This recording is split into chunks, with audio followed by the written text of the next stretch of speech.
अधिक मास 2026 अधिक मासात म्हणजेच धोंड्याच्या महिन्यात आईची ओटी का भरायची? जर आई नसेल तर किंवा विधवा आई असेल तर, आई वारली असेल किंवा विधवा आईची ओटी भरावी का? अधिक मासात जोडवी बदलताना ही चूक टाळा. ओटीमध्ये नेमक्या कोणत्या वस्तू द्यायच्या आहेत? ही एक गुप्त वस्तू आईला आवर्जून द्यायची आहे. तर ओटी नेमकी कोणत्या दिवशी भरायची आहे? ओटी भरताना या चुका टाळा. अधिक मासात काय करावे, काय टाळावे, कोणत्या चुका करणे टाळावे, हे सर्व सविस्तर आजच्या व्हिडिओमध्ये आपण जाणून घेऊया. नमस्कार मित्रांनो, श्री स्वामी समर्थ. मित्रांनो, आजचा दिवस तुम्हाला खूप छान, सुखाचा, आनंदाचा जाओ हीच स्वामी महाराजांच्या चरणी प्रार्थना करून आजच्या या आपल्या नवीन व्हिडिओला सुरुवात करूया.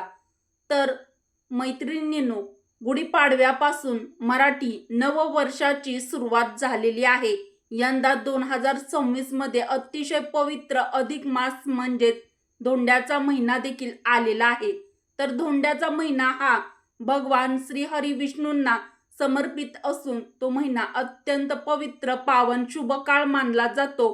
अधिक मास धोंड्याचा महिना पुरुषोत्तम मास असं देखील म्हणतात. यंदा 2026 मध्ये अधिक महिना आलेला आहे. तर तो 3 वर्षातून एकदा येतो. अधिक मास म्हणजे धोंड्याचा महिना हा अत्यंत शुभ आणि आध्यात्मिक उपासना, भक्तीसाठी पवित्र आणि शुभ काळ मानला जातो. धोंड्याचा महिना हा भगवान श्री हरी विष्णूंना समर्पित आहे. देवतांकडून आशीर्वाद प्राप्त करून घेण्यासाठी विविध धार्मिक विधी देखील या अधिक मासात केले जातात. अधिक मासाची उत्पत्ती प्राचीन काळापासून झालेली आहे. जेव्हा अधिक मास म्हणजे धोंड्याचा महिना ज्या वर्षामध्ये येतो त्या वर्षी 12 महिने नसून 13 महिन्याचं पूर्ण वर्ष हे पूर्ण होतं. तर 2026 मध्ये अधिक मास कधी सुरू होणार आहे, कधी समाप्त होणार आहे, तसेच या महिन्यामध्ये कोणते शुभ कार्य करणे टाळावे, कोणते अजिबात शुभ कार्य हे आवर्जून टाळावे. तसेच अधिक मासामध्ये म्हणजे धोंड्याच्या महिन्यामध्ये मुलींनी आईची ओटी का भरावी, ओटी नेमकी कशी भरावी, ओटीमध्ये कोणत्या वस्तू द्याव्या, कोणत्या वस्तू देणं टाळावं, तसेच ओटी नेमकी कोणत्या दिवशीच भरावी, कोणत्या दिवशी ओटी भरणं टाळावं. आणि मला सर्वात जास्त विचारला जाणारा प्रश्न तुमचा हा की आई नसेल तर ओटी कोणाची भरावी आणि विधवा आई असेल तर ओटी भरावी का?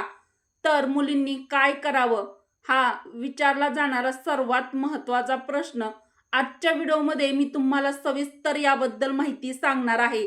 तर व्हिडिओ शेवटपर्यंत नक्की बघा, कोठेही स्किप करू नका.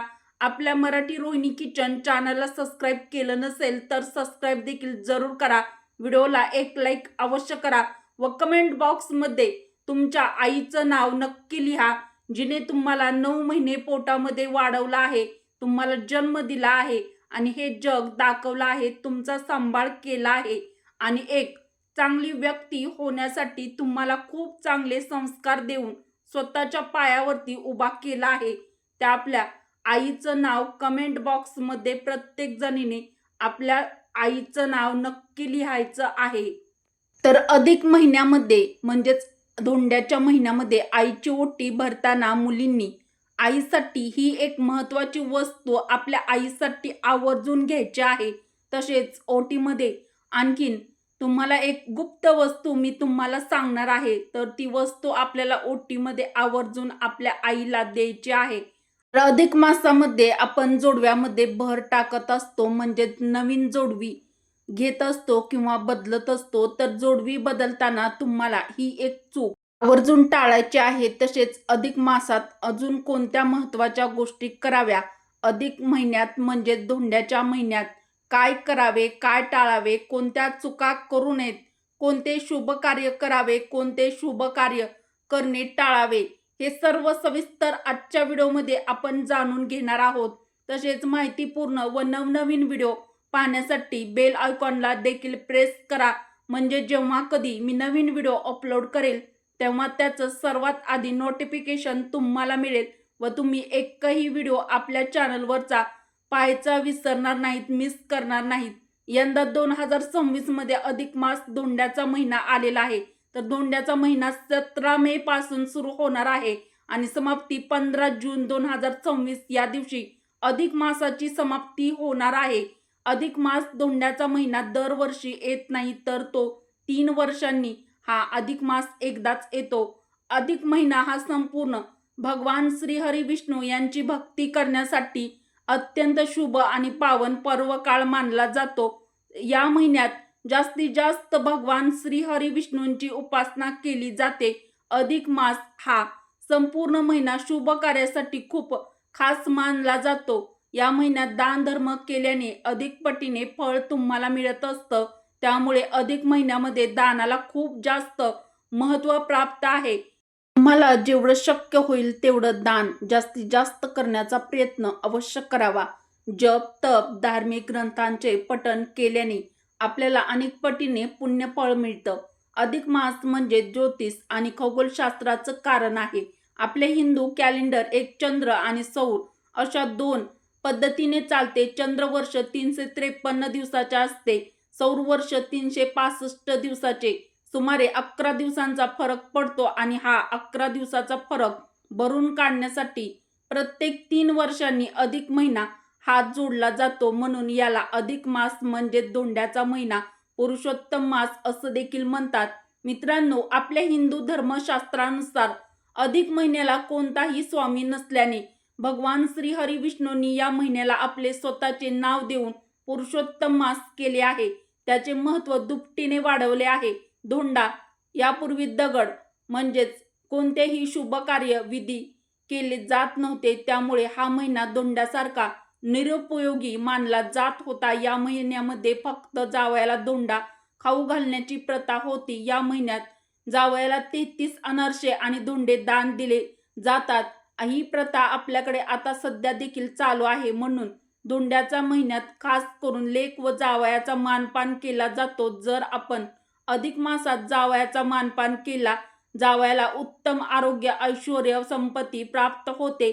या महिन्यात दान करणे अतिशय शुभ पुण्याचं मानलं जातं. या महिन्यात आपल्या ऐपतीप्रमाणे जे काही शक्य होईल ते दान तुम्हाला करायचं आहे. तर यामध्ये तुम्ही अन्नदान, वस्त्रदान आणि 33 वस्तूंचं दान हे आवर्जून करावं. या महिन्यामध्ये ओम नमो भगवते वासुदेवाय नमः या मंत्राचा जास्तीत जास्त जप करावा. तसेच भगवान श्रीहरी विष्णूंच्या नामांचा, विष्णू सहस्त्रनामाचं पठण करावं. जर तुम्हाला वाचता येत नसेल तर तुम्ही मोबाईलवरती देखील विष्णू सहस्त्रनाम ऐकू शकता. भगवद्गीतेचं पठण करणं अत्यंत लाभदायक शुभ मानलं जातं. अधिक मासात शक्य असेल तर एखाद्या पवित्र धार्मिक स्थळाला, तीर्थक्षेत्राला भेट द्या. तसेच गंगेसारख्या पवित्र नद्यामध्ये स्नान करणे अत्यंत शुभ पुण्याचं मानलं जातं. मित्रांनो, अधिक महिना अतिशय पवित्र शुभ मानला जातो. असे जरी असले तरी या महिन्यामध्ये काही गोष्टी करणे आवर्जून टाळायच्या असतात. तर या अधिक मासामध्ये काही गोष्टी या करत नाहीत, तर यामध्ये विवाह करणे, नामकरण करणे, गृहप्रवेश करणे, भूमिपूजन करणे, नवीन कार्याची सुरुवात करणे हे टाळावे. या महिन्यात या गोष्टी चुकून देखील करू नये. आता या महिन्यात म्हणजेच अधिक मासात सगळ्यात जास्त महत्त्वाची गोष्ट आहे ती म्हणजे आपल्या आईची ओटी भरणे. प्रत्येक मुलीने अधिक मासामध्ये आपल्या आईची ओटी ही नक्कीच भरायची आहे. कारण या महिन्यात आईची ओटी भरायला खूप जास्त धार्मिक महत्त्व सांगितलं गेलं आहे. त्याचप्रमाणे तिने आपल्याला जन्म दिला आहे, हे जग दाखवलं आहे. त्या आपल्या आईची ओटी भरणे, तिचा मान सन्मान करणे हे देखील प्रत्येक मुलीने कर्तव्य म्हणूनच हे शुभ कार्य आईची ओटी भरणे हे अधिक महिन्यामध्ये आवर्जून केलंच पाहिजे. आपल्या आईच्या ऋणांची, उपकारांची जाणीव ठेवणं, तिच्याबद्दल कृतज्ञता व्यक्त करणं, तिला दीर्घायुष्य लाभो, जन्मजन्मी हीच मला आई मिळावी यासाठी भगवंताकडे प्रार्थना करणं हा मुख्य उद्देश. आई अगदी आपल्या लहानपणापासून आपली हौस, आपली सर्व आवडीनिवडी आपली आई जपत असते. आपल्याला लहानाचं मोठं करत असते आणि आपण सदैव आनंदामध्ये राहावं यासाठी ती नेहमी प्रयत्न करत असते. कोणतेही दुःख आपल्या वाटेला येऊ नये हा तिचा अट्टहास असतो. यासाठी आपली आई वाटेल ते करत असते. सर्वापेक्षा जास्त काळजी आपली आई आपली करत असते किंवा घेत असते. तसं बघितलं तर आपण आपल्या आईसाठी तसं काही खास काही वस्तू घेत नाहीत. याउलट प्रत्येक आई आपल्या मुलीसाठी काही ना काही करत असते. तिचे उपकार फेडण्यासाठी तुम्हाला अधिक महिन्यामध्ये आईची ओटी जी आहे तर ती आवर्जून भरायची आहे. ज्योतिषशास्त्रानुसार अधिक महिन्यात आईला केलेलं दान हे थेट भगवंताकडे पोहोचतं असं म्हटलं जातं. आता या अधिक महिन्यात आईची ओटी कोणत्या दिवशी भरावी तर अधिक महिना सुरू झाल्यापासून ते अधिक महिना संपेपर्यंत तुम्ही कोणत्याही दिवशी आईची ओटी आहे तर ती जाऊन भरू शकता. जर तुम्हाला शक्य असेल तर तुम्ही अधिक महिन्यामध्ये तुमच्या आईची ओटी मंगळवारी किंवा शुक्रवारी भरण्याचा जास्तीत जास्त प्रयत्न करावा. कारण देवीची ओटी देखील आपण मंगळवारी किंवा शुक्रवारी भरत असतो. तसेच आपली आई देखील देवीपेक्षा कमी नाही. म्हणून तुम्हाला शक्य असेल तर तुम्ही या दिवशी अधिक महिन्यामध्ये मंगळवारी किंवा शुक्रवारी आपल्या आईची ओटी भरू शकता. परंतु या 2 दिवशी जर तुम्हाला शक्य झाले नाही, काही अडचण आली तर तुम्हाला जेव्हा कधी वेळ मिळेल त्यावेळेस तुम्ही जाऊन ओटी भरू शकता. आता तुम्ही म्हणाल हे सर्व ठीक आहे इथपर्यंत सांगितलेलं. आईची ओटी भरायची, कोणत्या दिवशी भरायची, काय करायचं हे सांगितलं. पण आता आम्हाला आईच नाहीये, म्हणजे आमची आई वारली आहे. म्हणजे आई नसेल तर मग अशा मुलींनी कोणाची ओटी भरावी? विधवा आई असेल तर भरावी का? ज्यांची आई वारली आहे किंवा विधवा आई आहे, मग अशा मुलींनी ओटी कोणाची भरावी? तर हा प्रश्न बऱ्याच जणींना पडलेला असतो की मग आम्ही कोणाची ओटी भरावी? तर बघा, आपण ज्यांना आपल्या आईप्रमाणे मानतो, मग ती आपली मावशी असेल किंवा आपली मोठी बहीण सुद्धा आपल्या आईच्या ठिकाणी असते. ती सुद्धा आपल्या आपल्या आईप्रमाणे आपली काळजी घेत असते.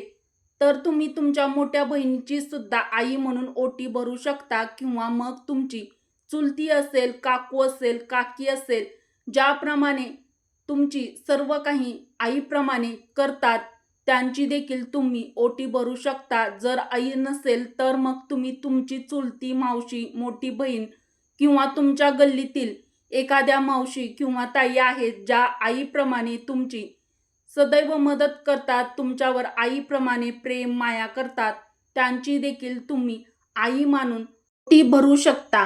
ओटी भरताना मात्र एक गोष्ट आवर्जून लक्षात ठेवा. सुनेने सासूची ओटी अजिबात चुकूनही भरायची नाही. कारण सासूच्या ओटीमधील पुत्र जो असतो तो आपण त्याच्याशी विवाह केलेला असतो. त्यामुळे तुम्ही सासूची ओटी भरू शकत नाही. एवढी गोष्ट मात्र तुम्ही आवर्जून लक्षात ठेवा.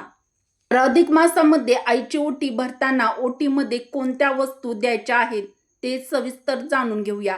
आईची ओटी भरण्यासाठी तुम्हाला तांदूळ, खण, नारळ, ब्लाउज पीस, सुकामेवा, सौभाग्याच्या वस्तू, हळदी कुंकवाचा करंडा, गजरा, हळदी कुंकू, हिरव्या रंगाच्या बांगड्या, कंगवा यासोबतच तुम्हाला काही गोड पदार्थ, मिठाई सुद्धा घ्यायची आहे. आपल्या आईला ओटीमध्ये द्यायचे आहे. अधिक मासामध्ये अनारशाला खूप जास्त महत्त्व प्राप्त आहे. ज्यामुळे तुम्ही अनारसे देखील घेऊ शकता किंवा कोणतीही गोड मिठाई घेतली तरी सुद्धा चालेल. अधिक महिन्यामध्ये मुलीने आईला एक साडी घ्यावी. मग तुमच्या आईपतीप्रमाणे तुम्ही हलकी भारी घेऊ शकता. तर साडी देखील नक्की घ्या. आणि ओटी भरण्याची योग्य पद्धत काय, चला जाणून घेऊया. तर पहिल्यांदा आपल्याला आपल्या आईला पाटावरती बसवून तिला हळदी कुंकू लावावे. नंतर आईच्या साडीच्या ओटीमध्ये तुम्हाला नारळ, खण, तांदूळ, हळकुंड, सुपारी, बदाम, खारीक, खोबऱ्याचा तुकडा, 1-2 फळं या वस्तू ओटीत ठेवून आईची ओटी भरायची आहे. नंतर आईच्या तोंडामध्ये तुम्हाला साखर ही आवर्जून भरवायची आहे. तर ओटी भरताना आईला 33 पदार्थ जसे की 33 अनारसे, 33 रुपये, 33 फळं हे पदार्थ तुम्हाला आवर्जून द्यायचे आहेत. त्यानंतर आईला नमस्कार करून आईच्या अखंड सौभाग्यासाठी, उत्तम आरोग्यासाठी आणि आपल्या आईच्या दीर्घ आयुष्यासाठी, सुखी संसारासाठी, सुखी आयुष्यासाठी मनापासून देवाकडे प्रार्थना करायची आहे. बऱ्याच जणींना हा देखील प्रश्न पडतो की आईची ओटी फक्त विवाहित मुलगीच भरू शकते का? अविवाहित मुलगी ओटी भरू शकते का? तर मैत्रिणींनो, अधिक मासामध्ये म्हणजे धोंड्याच्या महिन्यामध्ये आईची ओटी विवाहित मुलगी किंवा अविवाहित मुलगी कोणतीही मुलगी ओटी भरू शकते. अधिक मासामध्ये एक गुप्त वस्तू जी आहे तर ती तुम्हाला आईसाठी आवर्जून घ्यायची आहे. तर ती वस्तू आहे हिरव्या रंगाच्या बांगड्या. तर मैत्रिणींनो, हिरव्या रंगाच्या बांगड्या तुम्हाला आईला आवर्जून द्यायच्या आहेत. जर तुम्हाला हिरव्या रंगाच्या बांगड्या देणं शक्य झालं नाही तर तुम्हाला आईला तुम्ही बांगड्या भरण्यासाठी थोडेसे पैसे हे आवर्जून द्यायचे आहेत. अधिक मासात स्त्रिया आपली जोडवी बदलतात. जुनी जोडवी असतात त्यामध्ये भर टाकतात किंवा मग नवीन जोडवी, चांदीची जोडवी खरेदी करतात, म्हणजेच करवून घेतात किंवा बनवतात. तर अधिक मासामध्ये जोडवी बदलणे, जोडव्यामध्ये भर टाकणे हे देखील अत्यंत शुभ, पवित्र, पुण्याचं मानलं जातं.